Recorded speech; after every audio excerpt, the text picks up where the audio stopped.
ಈ ಮೂವಿ ಬಗ್ಗೆ ದೊಡ್ಡದಾಗಿ ಹೇಳೋದಕ್ಕೆ ಏನೂ ಇಲ್ಲ. ಬಟ್ ಆದ್ರೆ ಒಬ್ರು ಏನೇ ಕೆಲಸ ಮಾಡಿದ್ರು ಸರಿ, ಅದ್ರ ಹಿಂದ್ಗಡೆ ಕಷ್ಟ ಇರುತ್ತೆ, ನೋವಿರುತ್ತೆ. ಏನೇ ಕೆಲಸ ಆಗಿರ್ಲಿ, ಯಾವುದೇ ಕೆಲಸ ಆಗಿರ್ಲಿ, ಒಬ್ಬ ಹೆಲಿಕಾಪ್ಟರ್ನೇ ತಗೊಂಡು ಬಾಡಿಗೆಗೆ ಬಿಟ್ಟು ಸಂಪಾದನೆ ಮಾಡ್ತಾ ಇದ್ದಾನೆ ಅಂದ್ರೂ ಕೂಡ ಅವನ ಹಿಂದೆ ಅವನ ಫ್ಯಾಮಿಲಿ ಇದೆ, ಮಕ್ಕಳನ್ನ ಕಾಪಾಡಬೇಕು, ಓದಿಸ್ಬೇಕು. ಅವನು ಆ ಹೆಲಿಕಾಪ್ಟರ್ನ ತಗೊಳಕ್ಕೆ ತುಂಬಾ ಹರಸಾಹಸ ಮಾಡಿರ್ತಾನೆ. ಅದೇ ತರ ಒಬ್ಬ ಎಷ್ಟೋ ಓದಿರ್ತಾನೆ, ಕೆಲ್ಸಕ್ಕೆ ಅಪ್ಲೈ ಮಾಡಿರ್ತಾನೆ, ಕೆಲ್ಸನೇ ಸಿಕ್ಕಿರಲ್ಲ. ತಾಯಿಗೆ ಹುಷಾರಿಲ್ಲ, ತಂದೆ ಕುಡುಕ, ತಂಗಿಗೆ ಮದುವೆ ಮಾಡ್ಬೇಕು, ಆದ್ರೆ ಕೆಲ್ಸ ಸಿಗ್ತಾ ಇಲ್ಲ, ಹಣ ಸಂಪಾದನೆ ಮಾಡೋಕೆ ಆಗ್ತಾ ಇಲ್ಲ. ಹಣ ಸಂಪಾದನೆ ಮಾಡಿದ್ರೆ ತಾನೇ ತಂಗಿಗೆ ಮದುವೆ ಮಾಡಿ ಕಳ್ಸೋಕೆ ಆಗುತ್ತೆ, ಅಮ್ಮನ್ನ ಚೆನ್ನಾಗಿ ನೋಡ್ಕೊಳ್ಳೋಕಾಗುತ್ತೆ.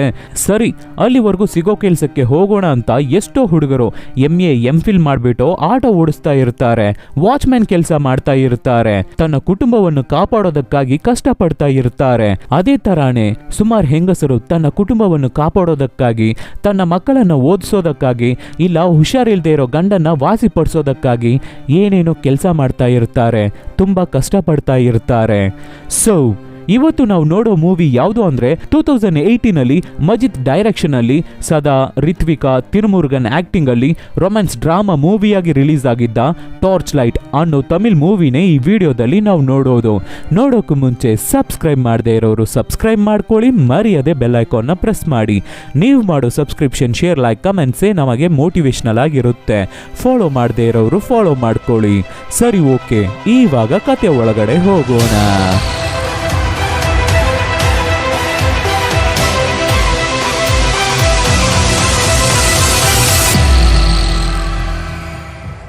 ಓಪನಿಂಗ್ ಸೀನ್ ನಲ್ಲಿ ಒಂದು ಹುಡುಗಿ ಹುಚ್ಚಿ ತರ ಮಾರ್ಕೆಟ್ ಅಲ್ಲಿ ಕೂತಿದ್ದಾಳೆ. ಬಟ್ಟೆ ಎಲ್ಲ ಅರ್ಧೋಗಿದೆ, ಸಿಕ್ಕಾಪಟ್ಟೆ ಕೋಪದಲ್ಲಿದ್ದಾಳೆ ಅನ್ಸುತ್ತೆ. ಎದ್ದು ಹೋಗಿ ನಡ್ಕೊಂಡು ಹೋಗಿ ಒಬ್ಬ ಚಾಕು ಮಾರೋ ತಾತನ ಹತ್ರ ಚುಚ್ಚಿದ ತಕ್ಷಣ ಸಾಯೋ ತರ ಒಂದು ಚಾಕುನ ಕೊಡು ಅಂತ ಕೇಳ್ಬೇಕಾದ್ರೆ ಆ ತಾತನು ಒಂದು ಬಿಗ್ ಸೈಜ್ ಚಾಕುನ ಕೊಡ್ತಾರೆ. ಅದನ್ನ ತಗೊಂಡು ಎಲ್ಲಿಗೋ ಹೋಗ್ತಾ ಇದ್ದಾಳೆ. ಕತ್ಲೇನೆ ಆಗ್ಬಿಡುತ್ತೆ. ಒಂದು ಮನೆ ಒಳಗಡೆ ಸೈಲೆಂಟ್ ಆಗಿ ನುಗ್ತಾ ಇದ್ದಾಳೆ. ಅಲ್ಲಿ ಗಂಡ ಹೆಂಡತಿ ಇಬ್ಬರು ರೊಮ್ಯಾನ್ಸ್ ಮಾಡ್ತಾ ಇದ್ದಾರೆ ಆ ಮನೇಲಿ. ಆವಾಗ ಹುಡುಗಿ ಸೈಲೆಂಟ್ ಆಗಿ ಮಂಚದ ಅಡಿಯಲ್ಲಿ ಹೋಗಿ ಮಲ್ಕೊಂಡು ಗಂಡನ್ನ ಚುಚ್ಚಿ ಸಾಯಿಸ್ತಾ ಇದ್ದಾಳೆ. ರೈಡ್ ಮಾಡ್ತಾ ಇದ್ದ ಹೆಂಡತಿ ಹೆದರ್ಕೊಂಡು ಎದ್ದು ಬಿದ್ದು ಓಡಿ ಹೋಗ್ತಾಳೆ. ಯಾಕೆ ಈ ಹುಡುಗಿ ಹೀಗೆ ಮಾಡ್ತಾ ಇದ್ದಾಳೆ? ಏನಕ್ಕೆ ಅವನನ್ನ ಸಾಯಿಸ್ತಾ ಇದ್ದಾಳೆ? ಸ್ವಲ್ಪ ವರ್ಷಗಳ ಹಿಂದೆ ತೊಮ್ನಲಿ ಅನ್ನೋ ವಿಲೇಜ್ ಅಲ್ಲಿ ಪ್ರೆಸಿಡೆಂಟ್ ಎಲೆಕ್ಷನ್ ಹತ್ತತ್ರ ಬರ್ತಾ ಇದೆ. ಸೊ ಆ ಊರಲ್ಲಿರೋ ಜನ ಎಲ್ಲರೂ ಒಬ್ಬ ದೊಡ್ಡ ವ್ಯಕ್ತಿನ, ಅಣ್ಣ ನಿಮ್ಮ ತಮ್ಮನ್ನ ಎಲೆಕ್ಷನ್ ಅಲ್ಲಿ ನಿಲ್ಸಿ, ನಾವಿದೀವಿ, ವೋಟ್ ಹಾಕ್ತೀವಿ, ಡಬಲ್ ವೋಟ್ ಹಾಕ್ತೀವಿ, ಹೇಗಾದ್ರೂ ಗೆಲ್ಲಿಸ್ಬಿಡ್ತೀವಿ ಅನ್ಬೇಕಾದ್ರೆ, ಇಲ್ಲ ಅನ್ನಂದಿರೆ ಬೇಡ, ಆಲ್ರೆಡಿ ಹಾಲಿ ಪ್ರೆಸಿಡೆಂಟ್ ಅವರ ಮಗಳನ್ನ ನಾನು ಬಿಳಿಸ್ಕೊಂಡು ಮದುವೆ ಆಗಿರೋದ್ರಿಂದ ಅವರ ಆಸ್ತಿ ಪಾರ್ಟಿನೆಲ್ಲ ನಾನೇ ಕಿತ್ಕೋಬಿಟ್ಟೆ ಅಂತ ಎಲ್ಲರೂ ಮಾತಾಡ್ತಾ ಇದ್ದಾರೆ ಜನರೆಲ್ಲ. ಇವಾಗ ನನ್ನ ತಮ್ಮನ್ನು ಎಲೆಕ್ಷನ್ ಅಲ್ಲಿ ನಿಲ್ಸಿದ್ರೆ ಜನ ಇನ್ನ ಕೆಟ್ಟದಾಗಿ ಮಾತಾಡ್ತಾರೆ, ಬೇಡ ಅಂತ ಹೇಳಿದ್ರೆ ಊರನ್ನ ಹಾಲ್ ಮಾಡೋಕೆ 10 ದೊಡ್ಡ ಮನುಷ್ಯರು ಇರ್ತಾರೆ ಅಲ್ವಾ ಆ ಊರಲ್ಲಿ, ಅವ್ರುಗಳು ಬಿಡ್ತಾನೆ ಇಲ್ಲ, ಫೋರ್ಸ್ ಮಾಡ್ತಾ ಇದ್ದಾರೆ. ಅದಕ್ಕೆ ದೊಡ್ಡ ವ್ಯಕ್ತಿ ರಾಜಶೇಖರನು ಸರಿ ಅಂತ ಒಪ್ಕೋತಾನೆ. ಆಮೇಲೆ ಕಾರ್ ಹತ್ಕೊಂಡು ಬರ್ಬೇಕಾದ್ರೆ ದೇವಸ್ಥಾನ ಮುಂದೆ ಒಂದು ಗ್ರೂಪ್ ನಿಂತಿದೆ. ಸೊ ಕಾರ್ನ ನಿಲ್ಲಿಸ್ಬಿಟ್ಟು ಆ ಗ್ರೂಪ್ನು ಮೀಟ್ ಮಾಡ್ತಾನೆ ರಾಜಶೇಖರ. ಆವಾಗ ಸಿಗರೆಟ್ ಬೇಕು ಅಂತ ಅವನ ಗುಲಾಮ ಷಣ್ಮುಗ, ಒಬಿಡಿಯಂಟ್ ಬಾಯ್, ತಿನ್ಬಾರ್ದನ್ನ ತಿನ್ನು ಅಂತ ಹೇಳಿದ್ರು ಕೂಡ ತಿನ್ಬಿಡ್ತಾನೆ. ಅಷ್ಟು ಪ್ಯೂರ್ ಗುಲಾಮ ರಾಜಶೇಖರನ್ಗೆ. ಷಣ್ಮುಗನ್ನ ಕರೆದು ಸಿಗರೇಟ್ ತಗೊಂಡು ಬಾರೋ ಅಂತ ಹೇಳ್ತಾನೆ. ಸರಿ ಅಂತ ಷಣ್ಮುಗನು ಹೋಗ್ತಾನೆ. ಆಮೇಲೆ ಆ ಗ್ರೂಪ್ ಜೊತೆ ಮಾತಾಡ್ತಾ ಇರ್ಬೇಕಾದ್ರೆ ಆ ದೇವಸ್ಥಾನದಿಂದ ಒಂದು ಹುಡುಗಿ ಹೊರಗಡೆ ಬರ್ತಾಳೆ. ನೋಡೋಕೆ ಸೂಪರ್ ಆಗಿದ್ದಾಳೆ. ಅವಳನ್ನೇ ನೋಡ್ತಾ ಇರ್ತಾನೆ ರಾಜಶೇಖರ.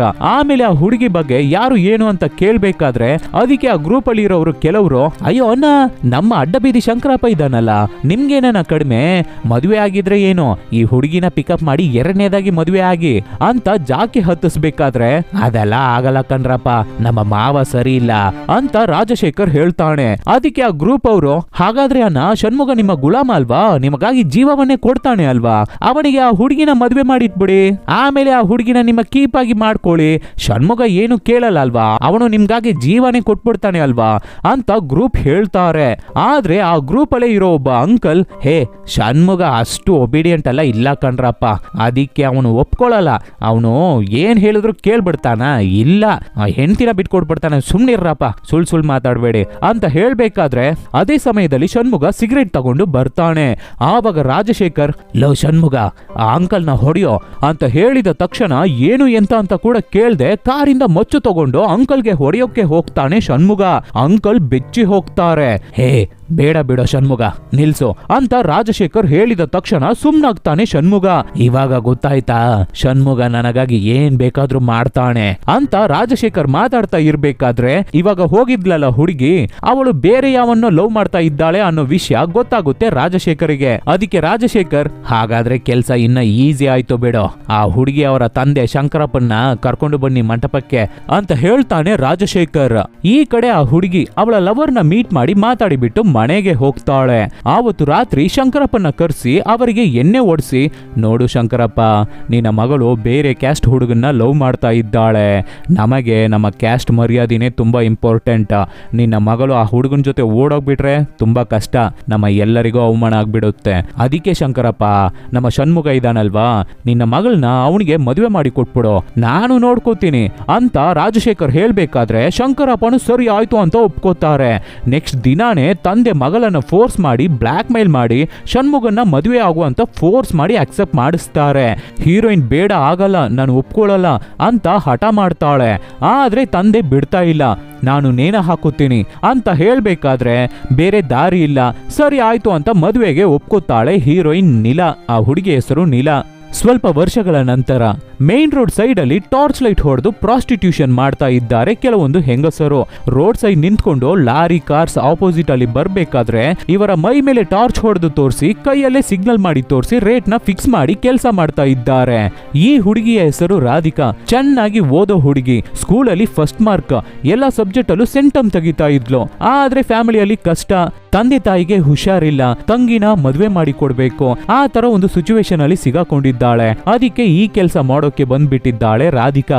ಆಮೇಲೆ ಕೆಲಸ ಎಲ್ಲ ಮುಗಿಸಿ ನೆಕ್ಸ್ಟ್ ದಿನ ಮನೆಗೆ ಬೇಕಾಗಿರೋ ರೇಷನ್ ಎಲ್ಲ ತಗೊಂಡು ಹೋಗಿ ಕೊಡ್ತಾಳೆ. ಆವಾಗ ಅಮ್ಮ ರಾಧಿಕನ್ ಸ್ಥಿತಿನ ನೋಡಿ ಅಳ್ತಾ ಇದ್ದಾರೆ.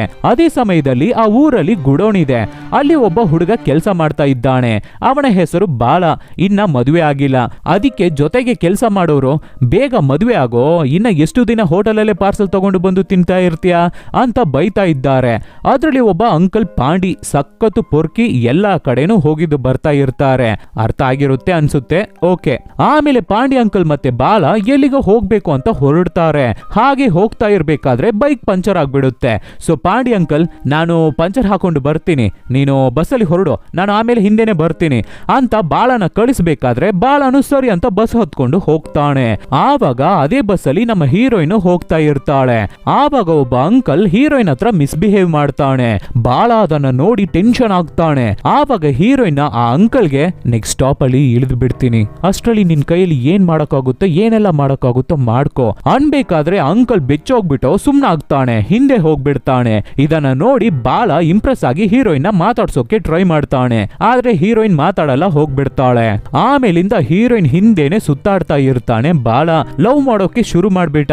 ಅದಕ್ಕೆ ಪಾಂಡಿ ಅಂಕಲ್ ಹತ್ರ, ಈ ತರ ಒಂದು ಹುಡುಗಿ ಲವ್ ಮಾಡ್ತಾ ಇದ್ದೀನಿ, ಆ ಹುಡುಗಿ ಈ ಬಸ್ ಸ್ಟಾಪ್ಗೆ ಬರ್ತಾಳೆ ಅನ್ಬೇಕಾದ್ರೆ, ಹಾಗಾದ್ರೆ ಸರಿ ಬಿಡು, ನಾನು ಆ ಹುಡುಗಿ ಹತ್ರ ಮಾತಾಡಿ ನಿನಗೂ ಆ ಹುಡುಗಿಗೂ ಮದುವೆ ಮಾಡಿಸ್ತೀನಿ ಅನ್ಬಿಟ್ಟು ಹುಡುಕ್ತಾ ಇರ್ತಾರೆ ಅಂಕಲ್ ಮತ್ತೆ ಬಾಳ. ಆವಾಗ ಅಂಕಲ್, ಇಲ್ಲೇ ಇರು, ನಾನು ಬಂದೆ ಅಂತ ಯಾರನ್ನೋ ನೋಡ್ಬಿಟ್ಟು ಮಾತಾಡ್ಸೋಕೆ ಹೋಗ್ತಾ ಇದ್ದಾನೆ. ಈ ಕಡೆ ಬಾಲ ಹೀರೋಯಿನ್ ಹುಡುಕ್ತಾ ಇದ್ದಾನೆ. ಅಂಕಲ್ ಎಲ್ಲಿಗೆ ಹೋದ್ರು ಅಂತ ನೋಡಿದ್ರೆ, ಹೇ ನೀಲಾ, ಚೆನ್ನಾಗಿದ್ಯಾ, ರಾತ್ರಿ ಬರ್ಲಾ ಅಂತ ಹೀರೋಯಿನ್ ಹತ್ರ ಮಾತಾಡ್ತಾ ಇದ್ದಾನೆ. ಅವಳು ಸರಿ ಆಯ್ತು ಅಂತ ಹೇಳ್ತಾ ಇದ್ದಾಳೆ. ಇದನ್ನ ಹೀರೋ ನೋಡ್ಬಿಡ್ತಾನೆ. ಆದ್ರೆ ಏನ್ ಮಾತಾಡ್ಕೊಂಡ್ರು ಅಂತ ಗೊತ್ತಾಗ್ಲಿಲ್ಲ. ಆಮೇಲೆ ಅಂಕಲು ಹೀರೋ ಹತ್ರ, ಏನಪ್ಪಾ ನಿನ್ನ ಹುಡುಗಿ ಬಂದ್ಲಾ, ಸಿಕ್ಕದ್ಲಾ ಅಂತ ಹತ್ರ ಬಂದು ಕೇಳ್ಬೇಕಾದ್ರೆ, ಪಾಂಡಿ, ಇಷ್ಟೊತ್ತು ನೀನು ನನ್ನ ಹುಡುಗಿ ಜೊತೆನೆ ಮಾತಾಡ್ತಾ ಇದ್ದಿದ್ದು, ಅವಳನ್ನೇ ನಾನು ಲವ್ ಮಾಡ್ತಾ ಇರೋದು ಅಂತ ಹೇಳ್ತಾನೆ ಬಾಳ. ಅದಕ್ಕೆ ಅಂಕಲ್ ಶಾಕ್ ಆಗ್ಬಿಟ್ಟು, ಏನೋ ಆ ಹುಡುಗಿನ ಲವ್ ಮಾಡ್ತಾ ಇದೀಯಾ, ಆ ಹುಡುಗಿ ಬೇಡ ಬಾಳ, ಮಾತ್ ಕೇಳೋ ಅಂತ ಅಡ್ವೈಸ್ ಮಾಡ್ತಾ ಇದ್ದಾರೆ. ಯಾಕೆ ಏನು ಅಂತ ಬಾಳ ಕೇಳಿದ್ರು ಹೇಳ್ತಾ ಇಲ್ಲ ಪಾಂಡಿ ಅಂಕಲ್. ಆಮೇಲಿಂದ ಬಾಳ ಸಪ್ಪಿಗೆ ಸುತ್ತಾಡ್ತಾ ಇರ್ತಾನೆ. ಅದಕ್ಕೆ ಪಾಂಡಿ ಅಂಕಲ್ ಬಾಳ ಮುಖ ಸಪ್ಪಿಗೆ ಇರೋದನ್ನ ನೋಡ್ಬಿಟ್ಟು, ಬಾ ನನ್ ಜೊತೆ ಅಂತ ಆವತ್ತು ರಾತ್ರಿ ಲೋಡ್ ಲಾರಿಯಲ್ಲಿ ಕರ್ಕೊಂಡು ಎಲ್ಲಿಗೋ ಹೋಗ್ತಾ ಇದ್ದಾರೆ. ಆವಾಗ್ಲೇನೆ ಗೊತ್ತಾಗುತ್ತೆ ಹೀರೋಯಿನ್ ನೀಲಾ ರೋಡ್ ಸೈಡ್ ಅಲ್ಲಿ ನಿಂತು ಪ್ರಾಸ್ಟಿಟ್ಯೂಷನ್ ಮಾಡ್ತಾ ಇದ್ದಾಳೆ ಅಂತ. ಇದನ್ನ ಹೀರೋ ನೋಡಿ ತುಂಬಾನೇ ಬೇಜಾರಾಗ್ತಾನೆ. ಆದ್ರೂ ಲವ್ ಮಾಡ್ಬಿಟ್ಟ ಅಲ್ವಾ, ಸೊ ಡೈಲಿ ಅವಳನ್ನ ನೋಡೋಕೆ ಆ ರೋಡಿಗೆ ಹೋಗ್ತಾನೆ ಬಾಳ. ಹೀರೋಯಿನ್ ಏನಕ್ಕೆ ಈ ಕೆಲ್ಸಕ್ಕೆ ಬಂದಿದ್ದಾಳೆ, ಏನಕ್ಕೆ ಈ ಕೆಲ್ಸನ ಮಾಡ್ತಾ ಇದ್ದಾಳೆ ಅಂತ ತಿಳ್ಕೋಬೇಕು ಅಂತ ಅವನಿಗೆ ಕ್ಯೂರಿಯಾಸಿಟಿ. ಅದಕ್ಕೆ ರಾಧಿಕಾ ಹತ್ರ ರೇಟ್ ಮಾತಾಡಿ ಅವಳನ್ನ ಕರ್ಕೊಂಡು ಹೋಗಿ ಕೂರಿಸ್ಕೊಂಡು ನೀಲಾ ಬಗ್ಗೆ ಕೇಳ್ತಾನೆ. ಅದಕ್ಕೆ ರಾಧಿಕಾ, ಬಂದ, ಕೆಲ್ಸ ಮುಗಿಸ್ದ, ಹೋಗ್ತಾ ಇರೋ, ಸುಮ್ನೆ ಬೇಡದೇ ಇರೋ ಕ್ವಶನ್ಗಳನ್ನೆಲ್ಲ ಮಾಡ್ತಾ ಇರ್ಬೇಡ ಅಂತ ಹೇಳ್ತಾಳೆ. ಆದ್ರೆ ಬಾಲ ನನಗೆ ಇದೆಲ್ಲ ಬೇಕಾಗಿಲ್ಲ, ನಿಲಾ ಬಗ್ಗೆ ಹೇಳಿ ಸಾಕು ಅಂತ ಕೇಳ್ತಾನೆ. ಆವಾಗ ಕರೆಕ್ಟ್ ಆಗಿ ಒಬ್ಬ ಮಾಮ ಕೆಲಸ ಮಾಡೋನು ಅಲ್ಲಿಗೆ ಬಂದು, ಹೇ ರಾಧಿಕಾ, ಒಬ್ಬ VIP ಬಂದಿದ್ದಾನೆ, ಅವನಿಗೆ ನೀನೇ ಬೇಕಂತೆ, ಹೋಗು ಅಂತ ಕಳಿಸ್ಕೊಡ್ತಾನೆ. ಸೊ ರಾಧಿಕಾನು ಎದ್ದು ಹೋಗ್ಬಿಡ್ತಾಳೆ. ಆದ್ರಿಂದ ಬೇಜಾರ್ ಮಾಡ್ಕೊಂಡು ಬಾಳನು ಸಪ್ಪಿಗೆ ಬಂದ್ಬಿಡ್ತಾನೆ. ನೆಕ್ಸ್ಟ್ ದಿನ ಹೀರೋಯಿನ್ ಮನೆ ಮುಂದೆ ಹೋಗಿ ನಿಂತ್ಕೋತಾನೆ. ಬಾಳ ಕಾಯ್ತಾ ಇರ್ತಾನೆ. ಅದಕ್ಕೆ ಹೀರೋಯಿನ್ ಟೆನ್ಷನ್ ಆಗಿ ಎದ್ದು ಹೋಗಿ, ಏನ್ ಬೇಕು ನಿನಗೆ, ಏನಕ್ಕೆ ಹೀಗೆ ಹಿಂದೆನೆ ತಿರುಗ್ತಾ ಇದೀಯಾ ಅಂತ ರೇಗ್ಬೇಕಾದ್ರೆ, ಏನಕ್ಕೆ ನೀನು ಈ ಕೆಲಸ ಮಾಡ್ತಾ ಇದೀಯಾ, ಪ್ಲೀಸ್ ಹೇಳು ಅಂತ ರಿಕ್ವೆಸ್ಟ್ ಮಾಡಿ ಕೇಳ್ಕೊತಾನೆ ಬಾಳ. ಅದಕ್ಕೆ ಹೀರೋಯಿನ್ ಅವಳ ಫ್ಲಾಶ್ ಬ್ಯಾಕ್ ನ ಹೇಳ್ತಾಳೆ. ಆಕ್ಚುಲಿ ರಾಜಶೇಖರ್ ಹೀರೋಯಿನ್ ಅವರ ತಂದೆ ಶಂಕರಪ್ಪನ್ಗೆ ಸೋಪ್ ಹಾಕಿ ತಲೆನ ವಾಶ್ ಮಾಡಿದ ಮೇಲೆ ಅದೇ ತರ ಷಣ್ಮುಗನ್ಗೆ ಹೀರೋಯಿನ್ ನ ಮದುವೆ ಮಾಡಿ ಕೊಟ್ಬಿಟ್ಟಿದ್ದಾರೆ ಶಂಕರಪ್ಪ. ಹೀರೋಯಿನು, ಸರಿ ಇದೇ ನಮ್ಮ ಲೈಫ್, ಷಣ್ಮುಗನೇ ನನ್ನ ಗಂಡ, ಅವನ ಜೊತೆ ಇನ್ ಮುಂದೆ ಖುಷಿಯಾಗಿರೋಣ ಅಂತ ಷಣ್ಮುಗನ್ ಜೊತೆ ಚೆನ್ನಾಗಿ ಖುಷಿಯಾಗಿ ಜೀವನ ಮಾಡ್ತಾ ಇರ್ತಾಳೆ ಹೀರೋಯಿನ್. ಷಣ್ಮುಗನು ಹೆಂಡತಿ ಮೇಲೆ ಜೀವವನ್ನೇ ಮಡಗಿದ್ದಾನೆ. ಒಂದು ದಿನ ರಾಜಶೇಖರ್ ಷಣ್ಮುಗನ್ನು ಹೀರೋಯಿನ್ ಅವನ ಮನೆಗೆ ಕರೆಸಿ ಊಟ ಹಾಕ್ತಾನೆ. ಇಬ್ಬರು ಊಟ ಮಾಡ್ತಾ ಇರ್ಬೇಕಾದ್ರೆ ಆವಾಗ ರಾಜಶೇಖರ್ ಬಂದು ಷಣ್ಮುಗನ್ ಹತ್ರ ಕೂತ್ಕೊಂಡು ಒಂದು ಗ್ಲಾಸಿಗೆ ಎಣ್ಣೆ ಹಾಕಿ, ಇದನ್ನ ಕುಡಿಯೋ ಷಣ್ಮುಗ ಅಂತ ಹೇಳ್ತಾನೆ. ಷಣ್ಮುಗ ಬೇಡ ಅನ್ನೋ ತರ ಯೋಚನೆ ಮಾಡ್ತಾ ಇದ್ದಾನೆ. ಯಾಕೆ ಅಂದ್ರೆ ಹೆಂಡತಿ ಪಕ್ಕದಲ್ಲೇ ಕೂತಿದ್ದಾಳೆ ಅಲ್ವಾ, ಅವಳಿಗೆ ಇವೆಲ್ಲ ಇಷ್ಟ ಆಗಲ್ಲ. ಅದಕ್ಕೆ ಷಣ್ಮುಗ ಯೋಚನೆ ಮಾಡ್ತಾ ಇದ್ದಾನೆ. ಆವಾಗ ರಾಜಶೇಖರ್, ನನ್ನ ಮಾತನ್ನ ಕೇಳಲ್ವಾ ನೀನು, ಕುಡಿಯೋ ಅಂತ ಹೇಳ್ಬೇಕಾದ್ರೆ, ಅಯ್ಯೋ ಅಣ್ಣ, ನೀನ್ ಹೇಳಿದ್ರೆ ಪಾಯ್ಸನ್ನೇ ಕುಡಿತೀನಣ್ಣ, ಕೊಡು ನೀನು ಅಂತ ಗ್ಲಾಸ್ನ ತಗೊಂಡು ಫುಲ್ಲು ಕುಡಿತಾನೆ ಷಣ್ಮುಗ. ಅಂತ ಖುಷಿ ಆಗ್ತಾನೆ ರಾಜಶೇಖರ್. ಆದ್ರೆ ಹೀರೋಯಿನ್ಗೆ ತುಂಬಾ ಬೇಜಾರಾಗುತ್ತೆ.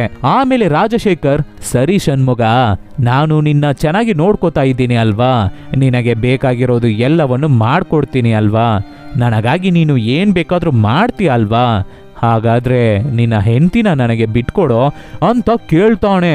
ಅಷ್ಟೇ ಷಣ್ಮುಗ ಫುಲ್ಲು ಟೆನ್ಷನ್ ಆಗಿ ರಾಜಶೇಖರ್ಗೆ ಎದ್ದು ಒದಿತಾನೆ.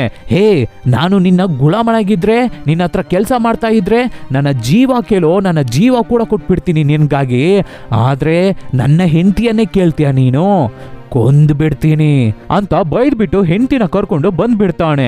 ಹೀರೋಯಿನ್ ರಾಜಶೇಖರ್ಗೆ ಹುಗಿದ್ಬಿಟ್ಟು ಅಲ್ಲಿಂದ ಹೊರಟೋಗ್ತಾಳೆ. ಪಾಪ ಶೇಮ್ ಆಗೋಯ್ತು ರಾಜಶೇಖರಿಗೆ. ಹಾಗೆ ದಿನಗಳು ಕಳೆಯುತ್ತೆ. ಷಣ್ಮುಗ ಬೇರೆ ಕಡೆ ಕೆಲ್ಸಕ್ಕೆ ಹೋಗ್ತಾ ಇರ್ತಾನೆ. ಸಡನ್ ಆಗಿ ಒಂದು ದಿನ ಪ್ರೆಗ್ನೆ ತಪ್ಪಿ ಬಿದ್ದೋಗ್ತಾ ಇದ್ದಾನೆ. ಅದಕ್ಕೆ ಹೀರೋಯಿನ್ ಗಾಬರಿಯಾಗಿ ಗಂಡನ್ನ ಹಾಸ್ಪಿಟಲ್ಗೆ ಕರ್ಕೊಂಡು ಹೋಗಿ ಚೆಕ್ ಮಾಡಿಸ್ಬೇಕಾದ್ರೆ ಆವಾಗ ಡಾಕ್ಟರ್ ಷಣ್ಮುಗನ್ನ ಚೆಕ್ ಮಾಡಿಬಿಟ್ಟು, ಹಾರ್ಟ್ ಅಲ್ಲಿ ಪ್ರಾಬ್ಲಮ್ ಇದೆ ಕಣಮ್ಮ, ಹೀಗೆ ಬಿಟ್ರೆ ಬೇಗ ಸತ್ತೋಗ್ತಾರೆ, ಹಾರ್ಟ್ ಟ್ರಾನ್ಸ್ಪ್ಲಾಂಟ್ ಮಾಡಿಸ್ಬೇಕಾಗಿದೆ, ಅದಕ್ಕೆ ತುಂಬಾ ಹಣ ಖರ್ಚಾಗುತ್ತೆ ಅಂತ ಡಾಕ್ಟರ್ ಹೇಳ್ತಾರೆ. ಹೀರೋಯಿನ್ಗೆ ಏನ್ ಮಾಡೋದು ಅಂತಾನೆ ಗೊತ್ತಾಗ್ತಾ ಇಲ್ಲ. ಬೇಜಾರ್ ಮಾಡ್ಕೊಂಡು ಹೊರಗಡೆ ಬರ್ತಾಳೆ. ಅದೇ ಸಮಯದಲ್ಲಿ ಆ ಹಾಸ್ಪಿಟಲ್ಗೆ ರಾಧಿಕಾನು ಬಂದಿರ್ತಾಳೆ. ಸೊ ರಾಧಿಕನ್ ಜೊತೆ ಹೀರೋಯಿನ್ಗೆ ಪರಿಚಯ ಆಗುತ್ತೆ. ಆಮೇಲಿಂದ ಹಾಗೆ ಇಬ್ಬರು ತುಂಬಾ ಕ್ಲೋಸ್ ಫ್ರೆಂಡ್ಸ್ ಆಗ್ಬಿಡ್ತಾರೆ. ದಿನಗಳು ಕಳೆಯುತ್ತೆ. ಹೀರೋಯಿನ್ ಕೈಯಲ್ಲಿ ಕತ್ತಲಿ ಇರೋ ಎಲ್ಲವನ್ನು ಅಡ ಇಟ್ಟು ಮಾರಿ ಗಂಡನ್ ಟ್ರೀಟ್ಮೆಂಟ್ ನ ನೋಡ್ತಾ ಇರ್ತಾಳೆ. ಇವಾಗ ₹1 ಕೂಡ ಕೈಯಲ್ಲಿ ಇಲ್ಲ. ಆವಾಗ ರಾಧಿಕಾ, ಈ ತರ ಸ್ಥಿತಿಯಲ್ಲೇ ನಾನು ಸಿಗಾಕೊಂಡಿದ್ದೆ, ಆಮೇಲೇನೆ ಈ ಕೆಲ್ಸಕ್ಕೆ ಬಂದೆ, ಇವಾಗ ನೀನು ಅದೇ ಸ್ಥಿತಿಯಲ್ಲಿ ಇದೀಯಾ ನೀಲಾ ಅನ್ಬೇಕಾದ್ರೆ ಹೀರೋಯಿನ್ ಅರ್ಥ ಮಾಡ್ಕೊಂಡು ತನ್ನ ಗಂಡನ್ನ ಕಾಪಾಡೋದಕ್ಕಾಗಿ ಆಮೇಲಿಂದ ಪ್ರಾಸ್ಟಿಟ್ಯೂಷನ್ ಮಾಡೋಕೆ ಶುರು ಮಾಡ್ತಾಳೆ. ತುಂಬಾ ಫೇಮಸ್ ಆಗ್ಬಿಡ್ತಾಳೆ ಹೀರೋಯಿನ್. ಎಲ್ ನೋಡಿದ್ರೆ ಅವಳನ್ನೇ ಕರೀತಾ ಇದ್ದಾಳೆ. ಸೊ ಇವಾಗ ಹೀರೋಯಿನ್ ಕಷ್ಟನ ಬಾಲ ಎಲ್ಲಾನು ತಿಳ್ಕೊಂಡ. ನಾನು ಹೆಲ್ಪ್ ಮಾಡ್ತೀನಿ, ನನಗೆ ಗೊತ್ತಿರೋರು ಒಬ್ಬರು ಗೌರ್ಮೆಂಟ್ ಹಾಸ್ಪಿಟಲ್ ಅಲ್ಲಿ ಡಾಕ್ಟರ್ ಆಗಿದ್ದಾರೆ, ಅವ್ರ ಜೊತೆ ಮಾತಾಡಿ ಬೇಗ ನಿಮ್ಮ ಗಂಡನಿಗೆ ಹಾರ್ಟ್ ಟ್ರಾನ್ಸ್ಪ್ಲಾಂಟ್ ಮಾಡಿಸೋಣ ಅಂತ ಹೆಲ್ಪ್ ಮಾಡ್ತಾನೆ ಬಾಲ. ಸೊ ಹೀರೋಯಿನ್ ಪ್ರಾಸ್ಟಿಟ್ಯೂಷನ್ ಮಾಡಿ ಸಿಗೋ ಎಲ್ಲಾ ಹಣವನ್ನು ಗಂಡನ ಟ್ರೀಟ್ಮೆಂಟ್ಗೆ ಖರ್ಚು ಮಾಡಿ ತನ್ನ ಪತಿನ ಹೇಗೋ ಕಾಪಾಡ್ಬಿಡ್ತಾಳೆ. ಗಂಡನು ಇವಾಗ ರಿಕವರ್ ಆಗ್ತಾನೆ. ಆಮೇಲೆ ಇನ್ಮುಂದೆ ಈ ಕೆಲಸ ಮಾಡೋದು ಬೇಡ, ಹಳೆ ಲೈಫ್ಗೆ ಹಿಂತಿರ್ಗೋಣ ಅಂತ ಗಂಡನ್ನ ಕರ್ಕೊಂಡು ಖುಷಿಯಾಗಿ ಹೊರಗಡೆ ಸುತ್ತಾಡ್ತಾಳೆ ಹೀರೋಯಿನ್. ಎಲ್ಲಿಗೆ ಹೋದ್ರು ಅವಳ ಗಂಡನ್ ಮುಂದೆನೆ ಯಾವನಾದ್ರೂ ಒಬ್ಬ ಬಂದು, ಏನಿಲ್ಲ ಚೆನ್ನಾಗಿದ್ಯಾ, ಸೂಪರ್ ಆಗಿ ಕಂಪನಿ ಕೊಡ್ತೀಯಾ, ಬರ್ಲಾ ಇವತ್ತು, ನೀಲಾ ಹೇಗೆ ಚೆನ್ನಾಗಿದ್ಯಾ, ಬರ್ಲಾ ಇವತ್ತು ಫ್ರೀನಾ ಅಂತ ಮಾತಾಡಿಸ್ತಾ ಇದ್ದಾರೆ. ಇವುಗಳನ್ನ ನೋಡಿ ಟೆನ್ಷನ್ ಆಗಿ ಕೋಪ ಮಾಡ್ಕೊಂಡು ಬಸ್ಸಿಂದ ಇಳಿದು ಕೆಳಗಡೆ ಹೋಗ್ಬಿಡ್ತಾನೆ ಷಣ್ಮುಗ. ಅದಕ್ಕೆ ಹೀರೋಯಿನ್ ಹಿಂದೆನೆ ಓಡಿ ಹೋಗಿ, ಈ ಊರಲ್ಲಿ ಇದ್ರೆ ತಾನೇ ಯಾವನಾದ್ರೂ ಹೀಗೆ ಕರಿತಾ ಇದ್ದಾನೆ, ಈ ಊರನ್ನೇ ಖಾಲಿ ಮಾಡ್ಕೊಂಡು ಹೋಗ್ಬಿಡೋಣ ಅನ್ಬೇಕಾದ್ರೆ, ಈ ಊರಲ್ಲ ಕಣೆ, ಯಾವುದೇ ಊರಿಗೆ ಹೋದ್ರು ಯಾವನಾದ್ರೂ ನಿನ್ನ ಕರಿತಾನೆ ಇರ್ತಾನೆ, ಹೀಗೆ ಸಾಯೋ ಸ್ಟೇಜ್ ಅಲ್ಲಿ ಇದ್ದೆ ಕಣೆ ನಾನು, ನನ್ನ ಯಾಕೆ ಕಾಪಾಡಿ ದಿನ ದಿನ ಯಾಕೆ ನನ್ನ ಸಾಯಿಸ್ತಾ ಇದೀಯಾ, ಸೂ ಪ್ರೋಸ್ ಥೂ ನಿನ್ನ ಅಂತ ಕೆಟ್ಟದಾಗಿ ಬೈತಾ ಇದ್ದಾನೆ ಷಣ್ಮುಗ. ಆ ಮಾತುಗಳನ್ನ ಕೇಳಿ ತಲೆನೇ ತಿರುಗಿ ಅಲ್ಲೇ ಬಿದ್ದೋಗ್ತಾಳೆ ಹೀರೋಯಿನ್. ಹಾಗೆ ಅವಳನ್ನ ಬಿಟ್ಬಿಟ್ಟು ಹೋಗ್ಬಿಡ್ತಾನೆ ಷಣ್ಮುಗ. ಮತ್ತೆ ದಿನಗಳು ಕಳೆಯುತ್ತೆ. ಸ್ವಲ್ಪ ದಿನಗಳ ನಂತರ ಹೀರೋಯಿನ್ ತುಂಬಾ ಫೀಲ್ ಮಾಡ್ಕೊಂಡು ಷಣ್ಮುಗ ಮನೆಗೆ ಬಂದು, ಬಾ ಷಣ್ಮುಗ ನಮ್ಮ ಮನೆಗೆ ಹೋಗೋಣ, ನೀನ್ ತಾನೇ ನನ್ನ ಗಂಡ ಅಂತ ಕರಿಬೇಕಾದ್ರೆ, ಊರಲ್ಲಿ ಇರೋರು ಎಲ್ಲರೂ ನಿನ್ನ ಗಂಡ ಕಣೆ, ಎಲ್ಲಾರ ಜೊತೆನೂ ಇದ್ದು ಮಳಗ್ಬಿಟ್ಟು ಅಂತ ಮತ್ತೆ ಕೆಟ್ಟದಾಗಿ ಬೈತಾ ಇದ್ದಾನೆ. ಆವಾಗ ಈ ಸದ್ದು ಕೇಳಿ ಷಣ್ಮುಗ ಅವರ ತಾಯಿ ಮನೆ ಒಳಗಡೆಯಿಂದ ಹೊರಗಡೆ ಓಡಿ ಬರ್ತಾರೆ. ನಮ್ಮ ಹೀರೋಯಿನ್ ನೋಡ್ಬಿಟ್ಟು, ಲೇ ಹೊಸ ಹೆಂಡತಿ, ನಿನ್ನ ಗಂಡನ ಹಳೆ ಹೆಂಡತಿ ಬಂದಿದ್ದಾಳೆ ಕಣೆ ಜಗಳಕ್ಕೆ, ಆ ಸೂ ಬಂದಿದ್ದಾಳೆ ಕಣೆ ಬಾರೆ ಅನ್ಬೇಕಾದ್ರೆ ಒಬ್ಬಳು ಮನೆ ಒಳಗಡೆಯಿಂದ ಓಡಿ ಬರ್ತಾಳೆ. ಅದಕ್ಕೆ ಹೀರೋಯಿನ್, ಷಣ್ಮುಗ ಬೇರೆ ಮದುವೆನೇ ಮಾಡ್ಕೋಬಿಟ್ಟ ನೀನು ಅಂತ ಕೇಳ್ಬೇಕಾದ್ರೆ, ಹೌದು ಕಣೆ ನಾನಾದ್ರೂ 2 ಮದುವೆ ಮಾಡ್ಕೊಂಡಿದ್ದೀನಿ, ಆದ್ರೆ ನೀನು ಊರಲ್ಲಿರೋ ಎಲ್ಲಾರ ಜೊತೆನೂ ಮಳಗ್ಬಿಟ್ಟು ಬಂದಿದ್ಯಾ ಅಂತ ತುಂಬಾ ಕೆಟ್ಟದಾಗಿ ಮಾತಾಡಿ ಹೀರೋಯಿನ್ ಹೊಟ್ಟೆಗೆ ಒದ್ಬಿಟ್ಟು ಅಲ್ಲಿಂದ ಹೊರಟೋಗ್ಬಿಡ್ತಾನೆ ಷಣ್ಮುಗ. ಆಮೇಲೆ ಹೊಸ ಹೆಂಡತಿನೋ ಅಜ್ಜಿನೂ ಇಬ್ಬರು ಸೇರ್ಕೊಂಡು ಹೀರೋಯಿನ್ಗೆ ಪೊರ್ಕೆಲೆ ಪೂಜೆ ಮಾಡಿ ಅಲ್ಲಿಂದ ಹೊಡೆದು ಕಳಿಸ್ತಾರೆ. ಹಾಗೆ ಹೀರೋಯಿನ್ ಬೇಜಾರ್ ಮಾಡ್ಕೊಂಡು ಸಪ್ಪಿಗೆ ನಡ್ಕೊಂಡು ಬರ್ತಾ ಇರ್ಬೇಕಾದ್ರೆ ಅಲ್ಲಿ ಒಂದು ಮಂಟಪದಲ್ಲಿ ರಾಜಶೇಖರ್ ಷಣ್ಮುಗನ್ಗೆ ಎಣ್ಣೆ ಓಡಿಸಿ, ಲೋ ಷಣ್ಮುಗ ನೀನು ನನಗೆ ತಮ್ಮನ್ ತರ ಇದ್ದೆ ಕಣೋ, ಆದ್ರೆ ಆ ನಿಲಾಯಿಂದ ನನ್ನೇ ನೀನು ಹೊಡೆದ್ಬಿಟ್ಟೆ ಅಲ್ವಾ, ಅವಳಿಂದ ನೀನು ಅವಳು ಮಾಡ್ತಾ ಇರೋ ಪ್ರಾಸ್ಟಿಟ್ಯೂಷನ್ ಕೆಲಸದಿಂದ ನಮ್ಮ ಕಮ್ಯುನಿಟಿಗೆ ಅವಮಾನ ಕಣೋ, ಅವಮಾನ ಆಗೋಯ್ತು ಕಣೋ, ಅದು ಇದು ಅಂತ ಅವನಿಗೆ ಜಾಕೆ ಹತ್ತಿಸ್ತಾ ಇದ್ದಾನೆ ರಾಜಶೇಖರ್. ಅದಕ್ಕೆ ಷಣ್ಮುಗ, ಅಣ್ಣ ಅವಳನ್ನ ಕೊಂದ್ಬಿಡ್ತೀನಿ ಅಣ್ಣ, ನೀನ್ ತಲೆ ಕೆಡಿಸ್ಕೋಬೇಡ, ಅವಳು ನಾರ್ಮಲ್ ಆಗಿ ಸಾಯ್ಬಾರ್ದು, ನಮ್ಮ ಊರಲ್ಲಿರೋ ನಮ್ಮ ಕಮ್ಯುನಿಟಿ ಗಂಡಸರು ಎಲ್ಲರ ಕೈಯಲ್ಲೂ ಅವಳನ್ನ ರೇಪ್ ಮಾಡಿಸಿ ಆ ನೋವಲ್ಲೇ ಅವಳು ಸಾಯ್ಬೇಕು ಕಣ ಅಂತ ಮಾತಾಡ್ತಾ ಇದ್ದಾನೆ ಷಣ್ಮುಗ. ಇಷ್ಟನ್ನು ಹೀರೋಯಿನ್ ಹೌಸ್ಕೊಂಡು ಕೇಳಿಸ್ಕೊತಾ ಇದ್ದಾಳೆ. ಪಾಪ ತುಂಬಾ ಬೇಜಾರಾಗ್ತಿದೆ ಅವಳಿಗೆ. ಆಮೇಲೆ ಹೀರೋಯಿನ್ ಒಂದು ಜಾಗದಲ್ಲಿ ಕೂತು ಚೆನ್ನಾಗಿ ಯೋಚನೆ ಮಾಡಿಬಿಟ್ಟು, ನಿಮ್ ಖುಷಿಗೆ ಹೆಂಗಸರ ಲೈಫ್ ನ ಹಾಳು ಮಾಡ್ತಾ ಇದ್ದೀರಾ ಅಲ್ವಾ, ಹೆಂಗಸರನ್ನ ಸಾಯಿಸ್ತಾ ಇದ್ದೀರಾ ಅಲ್ವಾ, ಲೋ ಷಣ್ಮುಗ ಎಲ್ಲರ ಕೈಯಲ್ಲೂ ನನ್ನ ರೇಪ್ ಮಾಡಿಸ್ತ್ಯಾ, ಇರೋ ನಿನಗಾಯ್ತೆ ಮಗ್ನೆ ಅಂತ ಮಾರ್ಕೆಟ್ಗೆ ಹೋಗಿ ಚಾಕು ತಗೊಂಡು ಷಣ್ಮುಗ ಮನೆ ನುಗ್ಗಿ ಸೈಲೆಂಟ್ ಆಗಿ ಯಾರಿಗೂ ಗೊತ್ತಿಲ್ಲದೆ ಮಂಚೆ ಅಡಿಯಲ್ಲಿ ಮಲ್ಕೊಂಡು ಷಣ್ಮುಗನ್ಗೆ ಚುಚ್ಚಿ ಅವನನ್ನ ಸಾಯಿಸ್ತಾಳೆ ಹೀರೋಯಿನ್ ನಿಲಾ. ಆಮೇಲೆ ಮತ್ತೆ ನಿಧಾನಕ್ಕೆ ನಡ್ಕೊಂಡು ರಾಜಶೇಖರ್ ಮನೆಗೆ ಹೋಗ್ತಾಳೆ. ರಾಜಶೇಖರ್ಗೆ ನಿಲಾ ಅಂದ್ರೆ ಹುಚ್ಚಲ್ವಾ, ಅದೇ ಟೈಮಲ್ಲಿ ಅವನ ಮನೆಯಲ್ಲಿ ಯಾರು ಇಲ್ಲ, ಒಬ್ಬನೇ ಇದ್ದಾನೆ. ಆವಾಗ ಹೀರೋಯಿನ್ ಮನೆ ಒಳಗಡೆ ನುಗ್ಗಿ, ನನ್ನ ಹತ್ರ ಬಾ ರಾಜಶೇಖರ್, ನನ್ನ ಬಂದು ತಬ್ಬಿಕೋ ಅಂತ ಕರಿಬೇಕಾದ್ರೆ ಹುಡುಗನು ಖುಷಿ ಆಗ್ಬಿಟ್ಟು ತಬ್ಕೋತಾನೆ. ಅಷ್ಟೇ, ಅವನನ್ನು ಚುಚ್ಚಿ ಸಾಯಿಸ್ತಾಳೆ ಹೀರೋಯಿನ್. ಮತ್ತೆ ಮೇನ್ ರೋಡ್ ನ ತೋರಿಸಿ ಟಾರ್ಚ್ ಲೈಟ್ ಹಿಡಿದು ನಿಂತಿರೋ ಹೆಂಗಸರನ್ನ ತೋರಿಸಿ ಬೇಡದೆ ಇರೋ ಡೈಲಾಗ್ಗಳನ್ನ ಬ್ಯಾಕ್ ಗ್ರೌಂಡ್ ವಾಯ್ಸ್ ಓವರ್ ಅಲ್ಲಿ ಯಾರೋ ಮಾತಾಡ್ತಾ ಇದ್ದಾರೆ. ಇಲ್ಲಿಗೆ ಈ ಮೂವಿ ಮುಗಿಯುತ್ತೆ. ಸೊ ಈ ತರ ಡಿಫ್ರೆಂಟ್ ಆದ ಮೂವಿಗಳನ್ನು ನಾವು ನಿಮಗೆ ಕೊಡ್ತಾನೆ ಇರ್ತೀವಿ. ಅದಕ್ಕೆ ನೀವು ಮಾಡಬೇಕಾಗಿರೋದು ನಿಮ್ಮ ಸಪೋರ್ಟ್ ಮಾತ್ರ. ಏನೂ ಇಲ್ಲ, ನಿಮ್ಮ ಫ್ರೆಂಡ್ಸ್ಗೆ ರಿಲೇಟಿವ್ಸ್ಗೆ ಹೇ ಈ ತರ ಒಂದು ಚಾನಲ್ ಇದೆ ಚೆನ್ನಾಗಿದೆ ನೋಡು ಅಂತ ಹೇಳಿದ್ರೇನೆ ಸಾಕು. Soon catch you peoples with an another nice movie. Take care.